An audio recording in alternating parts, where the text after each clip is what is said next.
안녕하십니까. 세상 읽어주는 남자 이상훈입니다. 오늘은 구글의 8세대 TPU 출시가 갖는 의미를 통해서 테크 시장의 흐름이 어떻게 이동하고 있는지 짚어보는 시간을 갖겠습니다.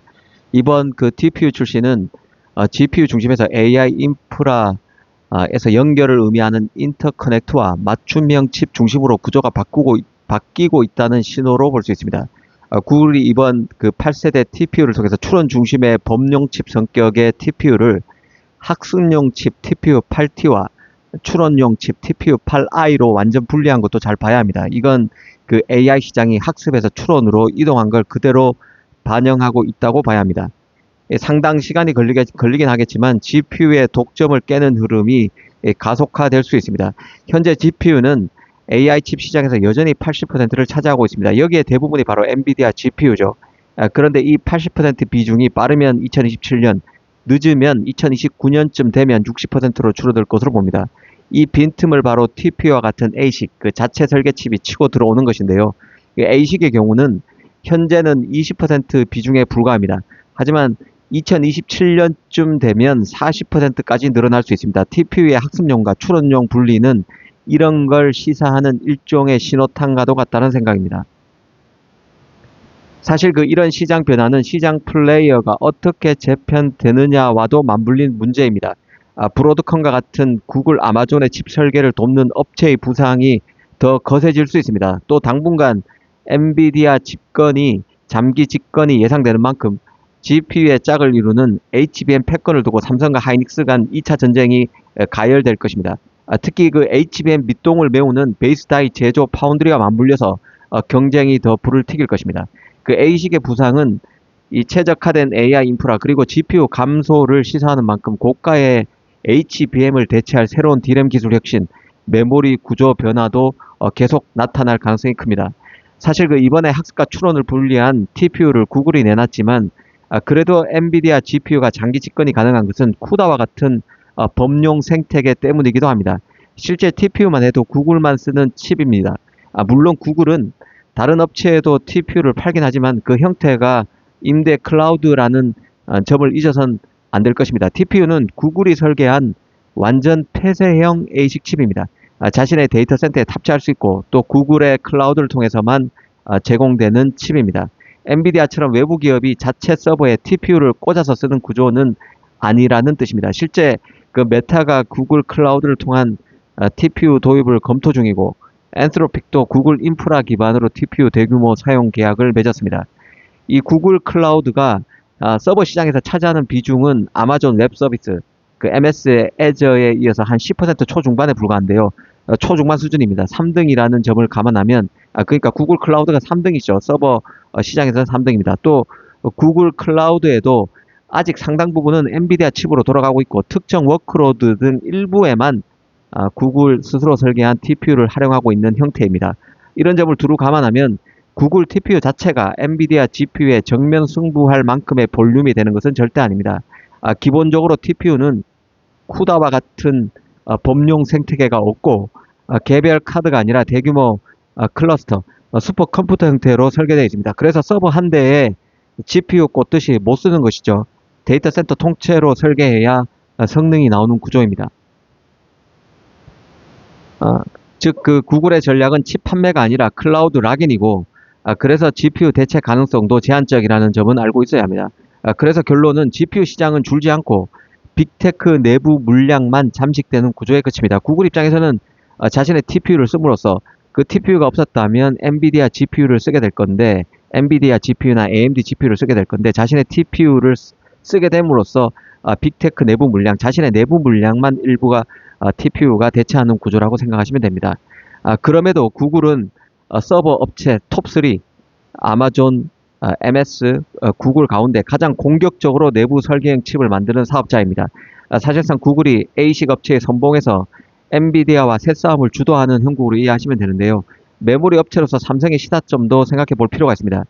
집약하면 구글 같은 빅테크는 ASIC 자체 설계 칩으로 비용 주도권을 가져가고 엔비디아는 자신의 생태계, 쿠다 생태계로 방어하는 싸움입니다. 삼성은 이 둘 사이에서 제조와 메모리 공급자로 돈을 벌 수 있느냐가 핵심이 될 텐데요. 삼성에게는 세 개의 레버가 있습니다. 파운드리 메모리, 그리고 패키징과 인터커넥트 이 세 개가 바로 세 개의 레버인데요. 문제하는 건 문제라고 얘기할 수 있는 것은 다 하긴 하는데 압도적 1등은 없는 상태입니다. A식이 폭발할 가능성부터 한번 보겠습니다. 만약 구글 TPU와 같은 A식이 폭발하게 되면 구글 모델이 확산하는 형태가 되는 것이죠. 구글식 전략을 아마존, 메타, MS 등으로 확산되는 형태인데 A식 물량이 커지면 삼성 입장에서는 파운드리 기회가 일단 확대됩니다. 그리고 HBM 수요도 폭증해서 메모리 성장도 지속될 수 있습니다. 특히 구글의 터보컨트와 같이 HBM 수요가 줄어들더라도 다른 D램이나 레거시 D램에서 더 수요가 늘어날 수 있고 HBM의 쓰임새가 특정 영역에서 더 집약해서 나타나더라도 HBM의 단가가 떨어지면 메모리 AI 모델이 확산되기 때문에 HBM 수요가 용량은 줄어도 전체 수요는 더 늘어날 수 있는 그런 형태가 되는 것이죠. 다만 이런 빅테크들이 여전히 제조 파트너로서 TSMC를 선호하기 때문에 A식 칩이 물량이 늘어나도 삼성 파운드리로 가는 몫은 제한될 가능성이 있습니다. 즉 A식이 폭발하게 되면 메모리와 파운드리에서 다 수혜가 예상되지만 메모리는 괜찮겠지만 파운드리 쪽은 제한적인 수요 확대가 예상된다고 볼 수 있을 것 같습니다. 물론 현재 구도에서 예측하는 관측에서 그런 것입니다. 그럼 엔비디아가 만약 시장 방어에 성공할 경우를 한번 생각해 보겠습니다. 엔비디아가 A식을 잘 방어할 경우에는 이 GPU와 쿠다 생태계가 유지되는 경우인데요. 이 경우는 삼성이 하이닉스와 경쟁하면서 HBM 공급을 확대해 나갈 수 있을 것입니다. 더 안타까운 것은 엔비디아 GPU가 대부분 TSMC에서 생산되고 있다는 점일 것입니다. 삼성 파운드리 수혜는 제한적일 수 있습니다. 엔비디아가 더 오래 승승장구하면 삼성 전망은 A식 칩이 뜰 때보다는 더 못할 수 있다는 생각입니다. 삼성의 반전이 가장 확실할 때는 특정 빅테크 A식 칩을 삼성 파운드리가 가져오는 경우인데요. 이때는 세 가지 몇 개의 전제가 가능해야 합니다. 2나노, 삼성 2나노 수율이 안정되고 또 HBM과 로직 통합이라는 패키징 경쟁력도 삼성이 갖고 있고 빅테크 한두 곳의 레퍼런스를 확보하는 등 이게 바로 충족이 돼야 특정 빅테크 대형 물량을 가져오는데도 수월할 수 있을 것입니다. 이렇게 되면 삼성 경쟁력도 월등히 제고되는 것이죠. 구조가 확 바뀌게 되는 것입니다. TSMC 동점에도 대규모의 균열이 발생할 수 있을 것입니다. 사실 앞으로 잘 봐야 할 것은 메모리 경쟁력도 시스템 회사 경쟁과 맞물려 돌아간다는 점입니다. 당장 HBM4부터 베이스 다이 로직화와 미세 공정화가 동시에 나타나고 있습니다. 또 인터커넥터로서 CXL과 니어 메모리 컴퓨터도 붙기 시작했습니다. 메모리 업체가 메모리만 잘해서는 안 되는 시대가 되고 있다는 의미입니다. 삼성이 기회를 잡을 수도 있지만 진짜 위험한 이유도 바로 이 때문인데요. 이제 파운드리는 단순 사업부가 아닙니다. 삼성이 가장 잘한다는 메모리인 HBM의 베이스 다이를 파운드리가 직접 만들고 있습니다. 그리고 A식과 HBM을 잘 묶어서 결합하는 패키징도 파운드리가 맡아야 하는 상황입니다. 메모리가 전부 파운드리 품질에 종속되는 구조가 되고 있다는 것이죠.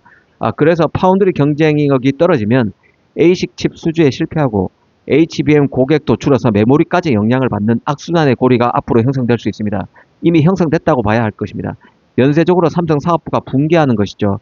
하이닉스의 경우는 메모리가 최고고 또 TSMC는 파운드리가 최고입니다. 사실상 이 조합이 완전체가 되고 있습니다.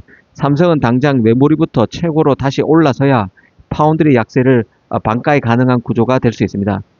이런 상황에 대한 예민한 인식이 없으면 삼성은 다시 인류로 도약하기 힘들 수도 있을 것 같습니다. 오늘은 구글의 TPU를 통해서 칩 시장을 다시 한번 예민하게 조망해 봤습니다. 감사합니다.